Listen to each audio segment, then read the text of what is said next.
Man, that guy sure loves to sing. Dear Tim and Moby, who was Maya Angelou? Thanks, Kimmy. Maya Angelou was a famous American author and poet. She was also a lot of things. She was an activist, a singer, a dancer, a journalist, a actor, and a director. She was born in Marguerite Johnson in St. Louis, Missouri on April 4th, 1928. Her childhood was rough, and as a young girl, she was abused by her mother's boyfriend. For about 4 years, she wouldn't even speak to anyone except her brother. She moved back and forth between homes, and sometimes she didn't even have a home. For a while, she lived with other homeless children and abandoned cars at a junkyard. And I know she went through some really hard times, but Angelou turned those struggles into a great literature. Her poems and plays and books explore oppressions in lots of different forms. Oppression of black people by white people, and of women by men, and of the poor by the rich. Her famous work is I Know Why the Caged Bird Sings, which was published in 1969. But in it, she tells of a story of a young girl named Maya who grew up in Arkansas in the 1930s. And at that time, the South was segregated. African Americans had to shop at different stores, live in different parts of the town, and even go to different schools.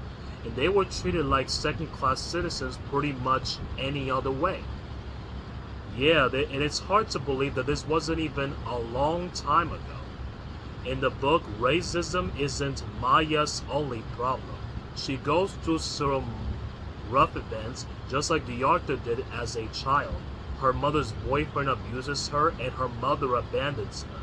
Maya feels trapped by her poverty, her skin color, and her gender. She thinks that she's totally powerless over her body and with her destiny.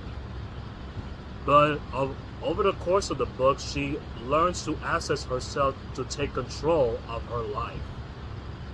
Well, the character of Maya isn't exactly of a younger version of Maya Angelou. The book is based on her childhood, but it's not a strict autobiography. That's a book where somebody writes their own life history. Instead, Angelou combined fact and fiction in order to make her story even more something powerful. The book also has a shifting perspective. Sometimes the character speaks as an adult and sometimes as a child. So when you read it, you get two different perspectives on the events of Maya's life. Both versions of the narrator switch in out of a dialect of speaking specific. To certain time and place, Angelou uses the language to evoke the rural South of the 1930s. Exactly, it is praised by the critics and became a huge bestseller. She followed up with 5 more autobiographical novels that cover the rest of her life, as well as several volumes of poetry. One, called Give Me a Cool Drink of Water Before I Die, was nominated by the prestigious Pulitzer Prize.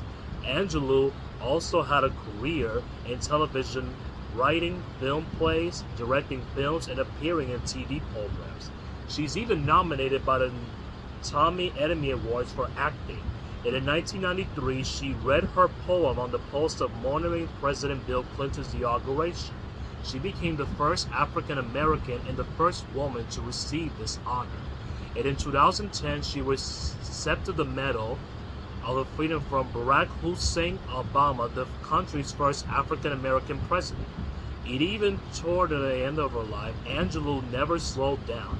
She was publishing a new book when she passed away in 2014. She was 86. Hey Moby, why don't we open that cage?